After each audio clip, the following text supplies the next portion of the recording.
professor. Olá, professora. Nesse programa vamos tratar do tema alfabetização e letramento. Quando pensamos em alfabetização, logo nos vem à mente a escola. No entanto, o mundo está repleto de práticas sociais mediadas pela escrita. Na rua, no supermercado, no banco, na livraria, na banca de jornal, na biblioteca. A função de uma boa prática de alfabetização é abrir para os alunos as portas do mundo letrado. Por isso, além de ensinar as letras e os sons correspondentes, uma boa prática de alfabetização deve ensinar o aluno os diversos usos e formas da língua que existem nesse mundo, onde a escrita é um meio essencial de comunicação. Vamos ver agora algumas famílias de diversas classes sociais que mostram como a leitura de histórias funciona como uma espécie de boas-vindas ao mundo da linguagem que se escreve.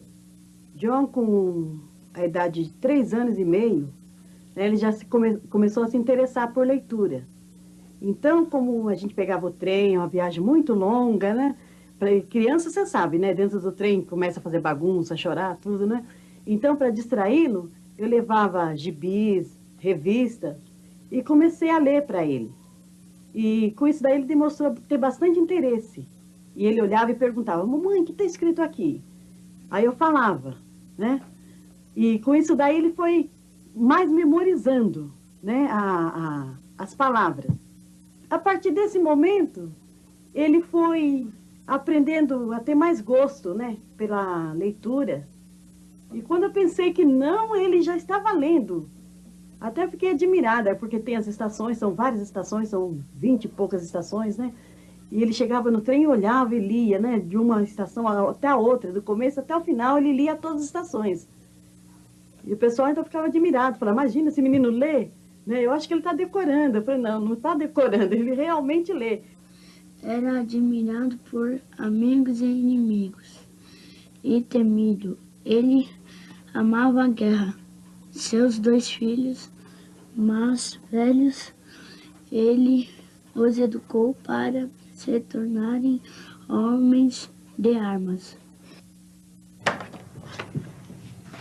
E lá se foi o sapo dando seus pulinhos.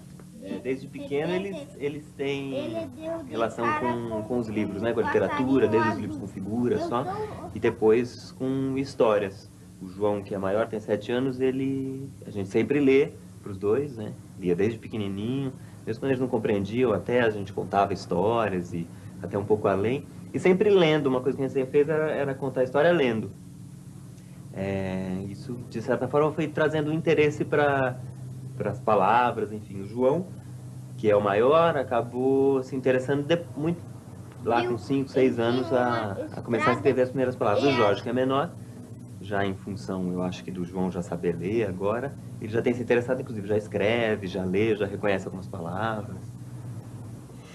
Peço passagem entre os barquinhos. Na beira da praia, vejo os meus amiguinhos. Em casa, a gente muito frequentemente se dispõe a estar com eles e folhear um livro de criança, um livro infantil, comentar as figuras, ler a história para eles. E acontece, não raramente, de ao ler uma história para eles, eles pedirem para... Acabando, no momento em que a gente acaba, eles pedem para ler de novo. E às vezes até uma terceira vez. Quer dizer, é uma coisa que tanto é parte do dia a dia, por ser do nosso trabalho, como também é muito próximo das atividades que dão prazer a eles, lúdicas, né? O livro está lá presente, muito frequentemente. É um manusear o material escrito, ter a curiosidade. Então, muitas vezes vem uma foto de uma publicidade, acham interessante, querem saber do que se trata, que produto é aquele. E às vezes, quando é algo dirigido ao público infantil, eles já começam a relacionar com o mundo e até emitir opiniões.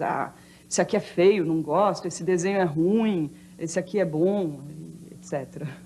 Rafael descobriu na escola o prazer de recitar poesias. E agora compartilha com sua família o que aprendeu na creche.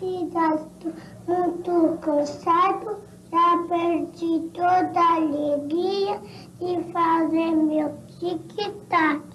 Dia e noite, dia. Eu tenho 4 filhos, né? Então, sempre acostumada a ler livro de histórias infantis para ele, né? Evangélico, né? Então, o Rafael e a Rafaela foram para a creche com 2 meses, mais ou menos. E depois teve um projeto na creche, assim, de leitura. E eles trouxeram um livro, né, para cá. Então, eu comecei a contar a história para ele, né? Assim, de Chapeuzinho Vermelho, da Bela Adormecida. Andei comprando alguns livros para ele também na loja de R$1. Em Santo Amaro mesmo, eu já vendo serviço e já compro. Mas pego muito também da creche, né? Porque tem livrinho que eles se interessam lá e quando chega aqui eu conto para eles, né? Eles sim, são muito interessados, né? Então sempre que eu posso, eu tô lendo livrinhos de histórias para eles infantis e vejo que eles são muito interessados, né? Era o macaco pedindo, quero sair. A Vera respondeu, sai pelas orelhas. Não posso, não. Tem cera. Tem cera. Ah, geralmente eu só leio à noite quando eu chego, né? Eu leio mais ou menos umas 6 horas, mais ou menos, depois que eu chego do serviço, né? Antes deles dormirem, né? Porque sempre eu tenho um tempo para eles, né? Aí, um pouquinho de tempo que eu tenho, eu sempre estou contando historinhas para eles, né? Ou brincando também com eles, né? E eles gostam muito. Leilão de Jardim, de Cecília Meireles. Nos dias de hoje, dispomos de um recurso que oferece várias possibilidades de interação com a leitura e escrita: o computador. Com ele podemos buscar informações, escrever e ler mensagens, participar de bate-papos por escrito, ler instruções, enfim, aprender procedimentos letrados. Quando as crianças, desde pequenas, têm oportunidade de participar de situações em que observam adultos escrevendo e lendo, chegam à escola com informações sobre os diferentes objetivos comunicativos da linguagem que se escreve. Logo, elas descobrem que escrever um bilhete, por exemplo, é diferente de escrever uma receita ou uma história, porque a função e o destino de cada um deles também são diferentes. O sucesso escolar está diretamente ligado às experiências de letramento das crianças. Mas o que vem a ser letramento? Vamos acompanhar agora a reunião das professoras do grupo de referência onde esse tema foi discutido. Então, uma das coisas que a gente também gostaria de discutir entre nós, né, o que se fala por letramento? É uma coisa assim que às vezes eu falo letramento e nem sempre o outro entende do mesmo jeito, né? Será que a gente consegue estabelecer uma linguagem única do que é ser letrado, né? Que é uma linguagem que até ficou muito em moda, né? E é uma questão que a gente, assim, não tem muito claro. Eu não me proponho explicar, eu vou tentar, digamos, espalhar um pouco mais as ideias, né? Esse conceito de letramento é um conceito recente para nós, no Brasil, né? Inclusive, o termo foi um termo inventado recentemente. Mas, na verdade, essa é uma discussão que tem origem no fato de que, em inglês, você tem um termo, que é literacy, que sempre existiu, né? Quer dizer, os povos que falam inglês sempre tiveram um termo que é mais amplo do que a ideia de alfabetização que nós tínhamos. E isso fez com que o fato de que em português não existisse essa expressão e que todos os estudiosos da questão da aprendizagem da escrita tenham sentido falta de um conceito que fosse um pouco mais amplo do que aquele da alfabetização, que era de aprendizagem do beabá, acabou trazendo, né, para a gente a ideia de letramento. Tanto quanto a gente sabe, as pessoas da área acham, foi a Mary Cato a primeira que usou essa expressão, né? E ela foi buscar numa expressão que está em desuso, né, que era a ideia de que alguém era letrado porque era culto. A palavra letrado, em português, sempre existiu. Não se usava letramento, mas letrado, sim. E letrado estava associado à ideia de alguém educado, culto, né, que tem um conhecimento da língua.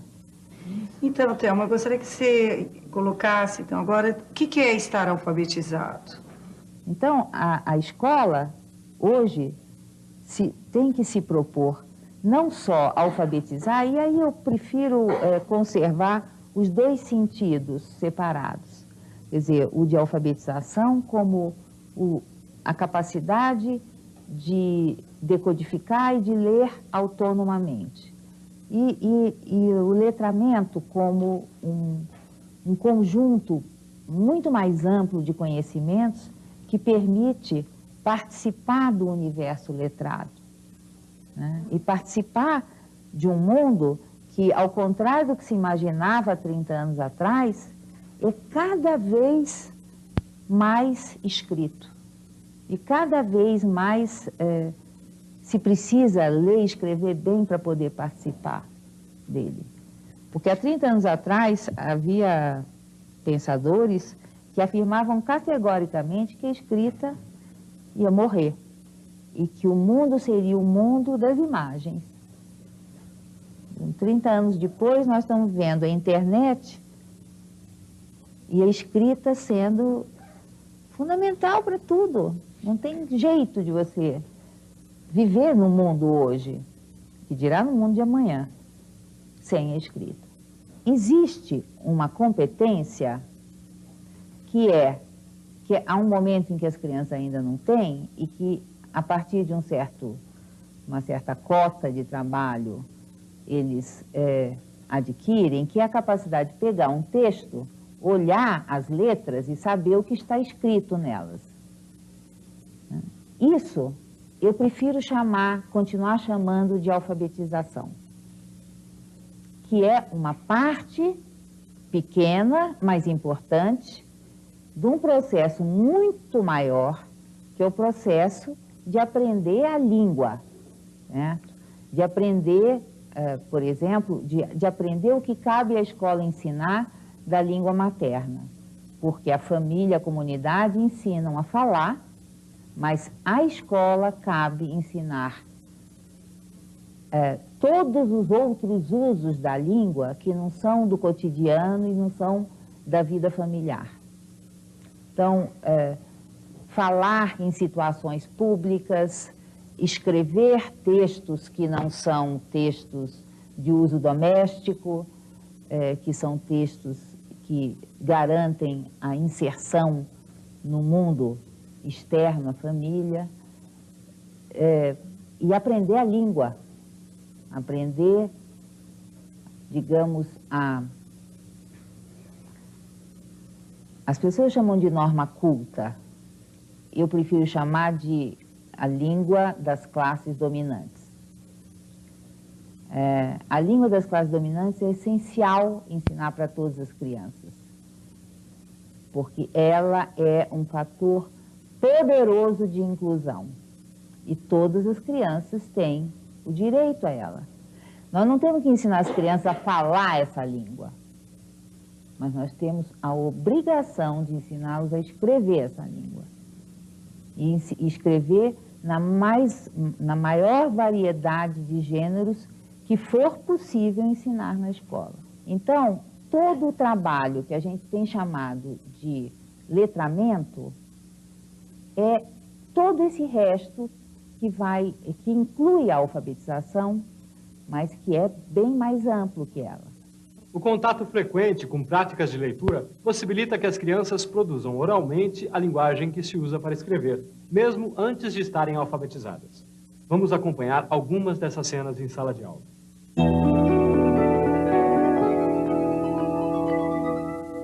Então, hoje a gente convidou o Maternal Leão para ouvir histórias. Sabe por quê?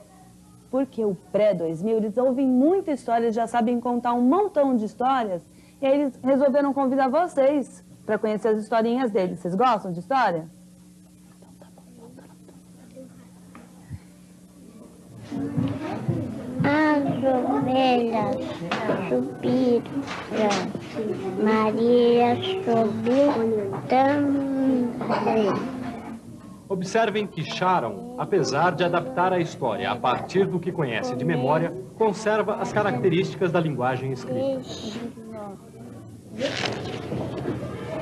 As ovelhas subiram, Maria subiu também. As ovelhas desceram. Maria desceu também. Cadê o ratinho que estava aqui? O gato comeu meia dúzia de coisinha que deixa a gente feliz. Queijinho, maionese, beijinho da namorada, joaninha no nariz. Esguicho, cachorro, estrelinha, abraço, bombom. Uma rima que deu certo. Hoje, nessa atividade, nós podemos observar que as crianças que não leem convencionalmente, elas podem fazer esse tipo de atividade, porque é um momento que ela pode se apropriar da linguagem que se escreve.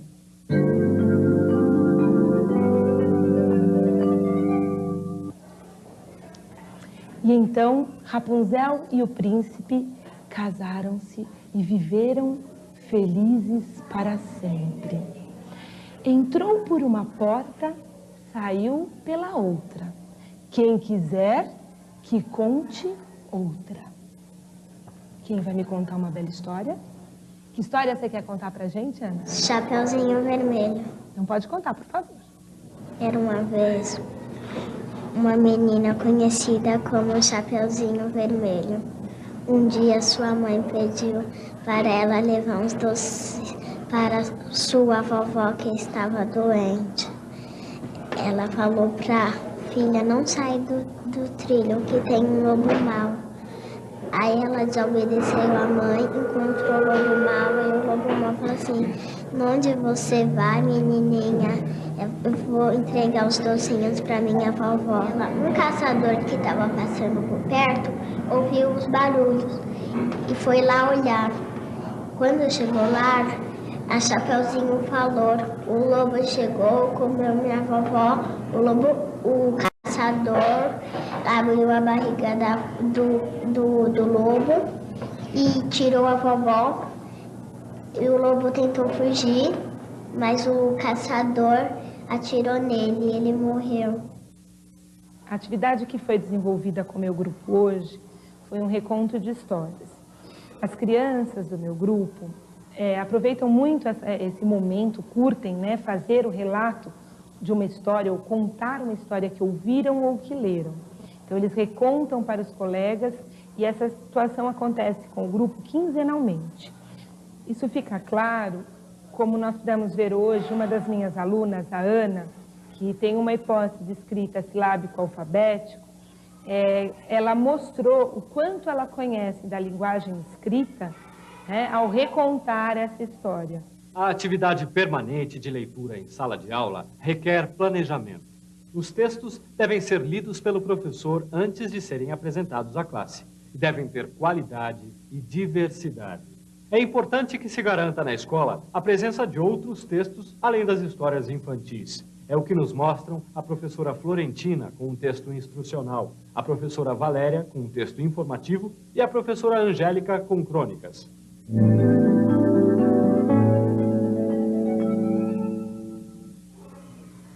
Esse texto que eu vou ler ensina a jogar esse jogo dos pontinhos que vocês receberam. Jogo dos pontinhos. Para jogar, você e seu adversário deverão unir 2 pontinhos do quadro abaixo com um traço. Só vale um traço por vez.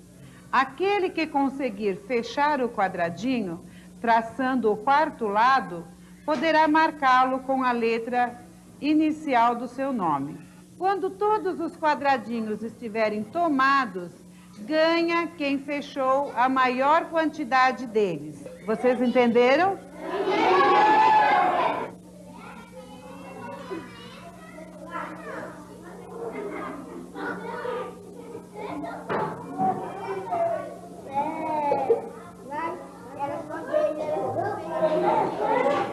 Eu vou tirar aqui.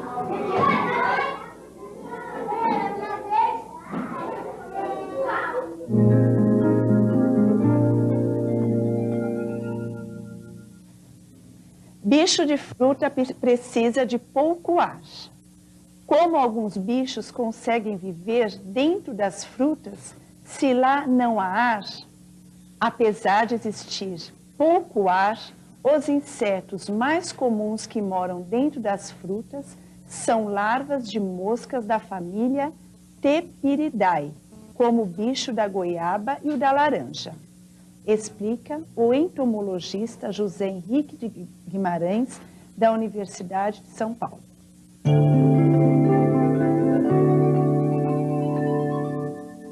Hoje eu vou ler para vocês uma crônica.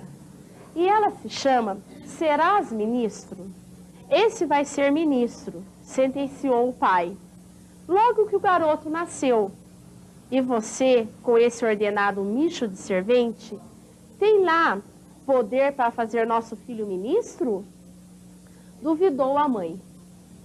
Então, só porque meu ordenado é micho, ele não pode ser ministro? A Rádio Nacional deu que Abraham Lincoln trabalhava como cortador de lenha no mato e chegou a presidente dos Estados Unidos. O uso na escola de textos que existem fora dela ajuda a criar um contexto letrado, um ambiente alfabetizador. Mas o que será ambiente alfabetizador?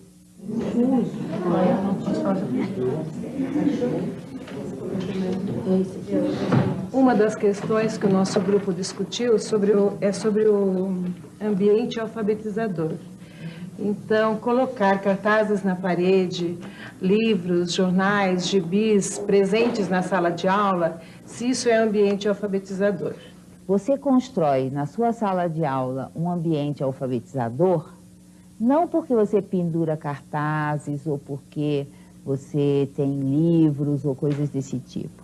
Você constrói um ambiente alfabetizador quando você traz para dentro da sala de aula a maior variedade possível de práticas sociais de leitura e de escrita.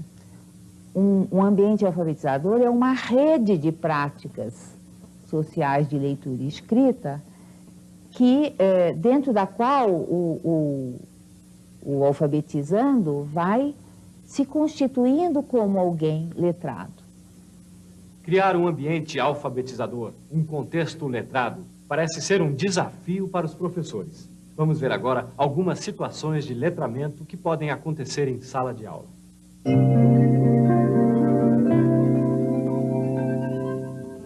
Todo mundo aqui conhece uma agenda? Eu vou colocar no grupo cada uma agenda, cada grupo eu vou colocar uma agenda para vocês verem como que...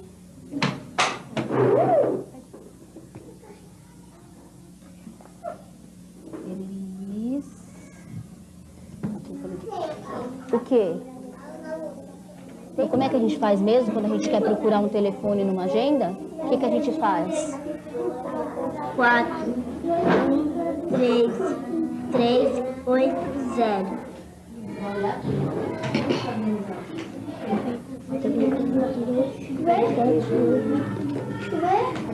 O telefone é 8, 1, 0, 1, 5, 3, 7.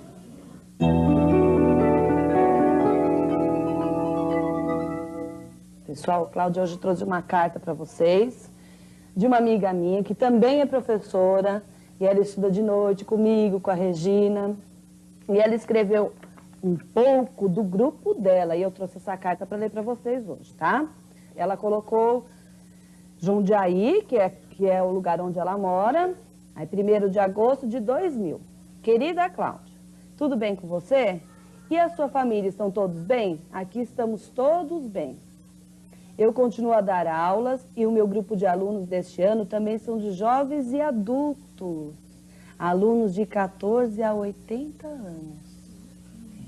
Agora quero saber dos seus alunos. Quantos são, o que eles mais gostam de fazer, que projetos já realizaram ou pretendem realizar, quantos anos têm e qual é a série. Aguardo respostas. Beijos, Dioneia. Então, olha, esta carta que eu recebi, eu trouxe para vocês me ajudarem a responder, porque ela perguntou de como são vocês. E aí vocês podem me ajudar a escrever o que vocês gostam de fazer aqui, o que vocês já estudaram, a idade de vocês, tá bom? Então, olha, eu trouxe já aqui meu caderninho. Depois eu escrevo direitinho, que agora tem que escrever rápido, aí a letra não fica bem legal. Depois eu escrevo direitinho, bem devagar, mando para a Dionéia, trago aqui o envelope para vocês verem, tá bom? A gente coloca no correio e aí espera a outra resposta, certo? Eu começo sempre uma carta, sabe como? Escrevendo a data. Para ela saber quando a gente está escrevendo essa carta. Escrevi São Paulo, porque nós não somos de Jundiaí, né?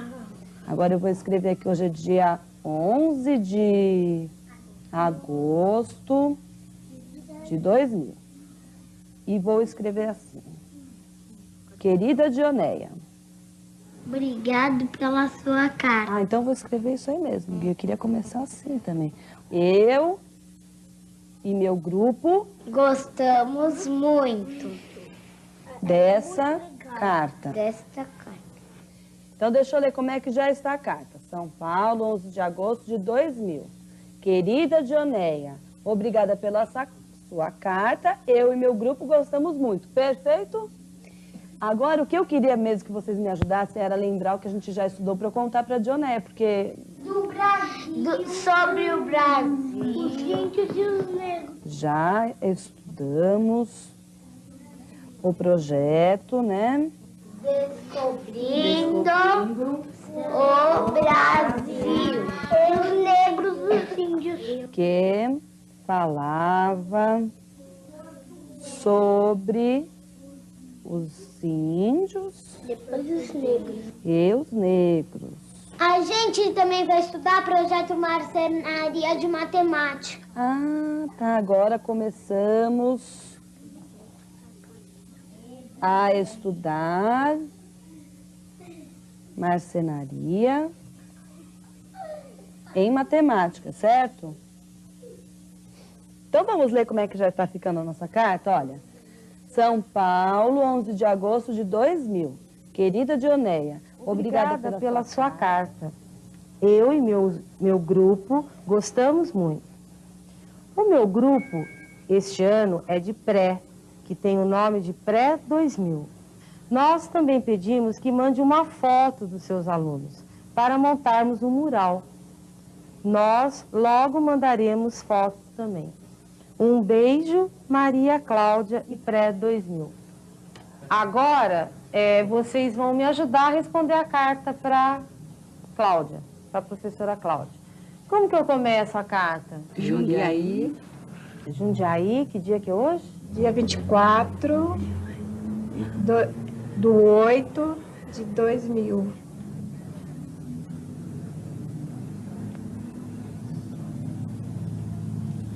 Querida professora Cláudia, né? Querida professora Cláudia. Foi um prazer ter recebido a tua carta.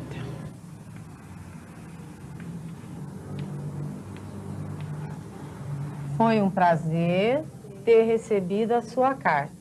Dionéia e seus alunos, né? Dionéia e seus alunos?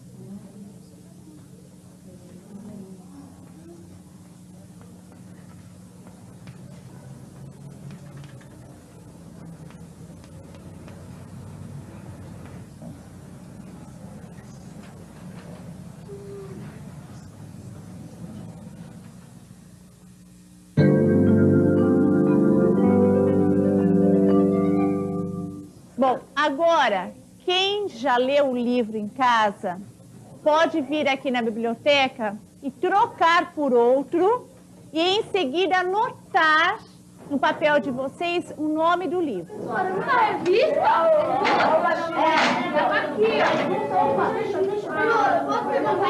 Venham vocês agora. Bruno, vem você.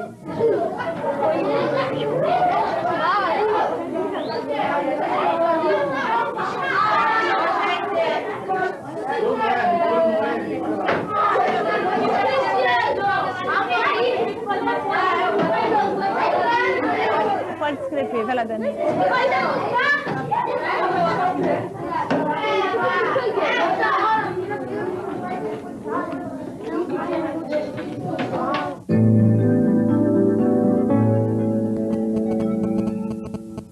Nosso trabalho hoje, né, está sendo com o jornal.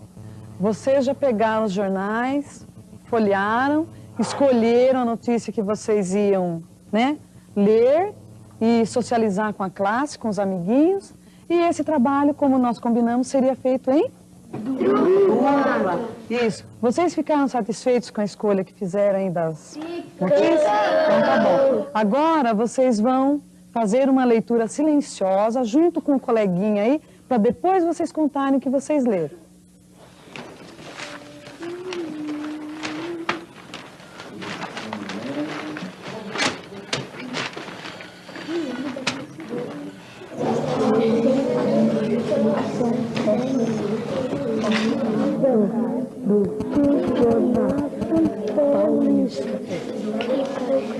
Chega mercado, leite condensado, batata.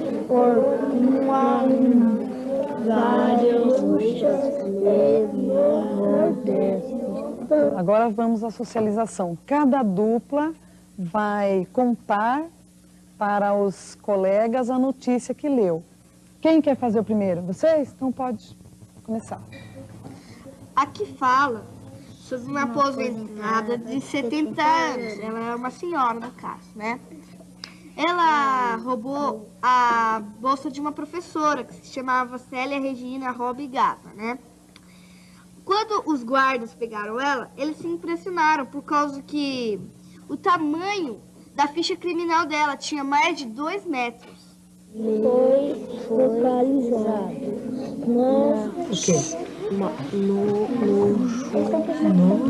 na Secretaria Municipal de Saúde. Vocês, pode comentar.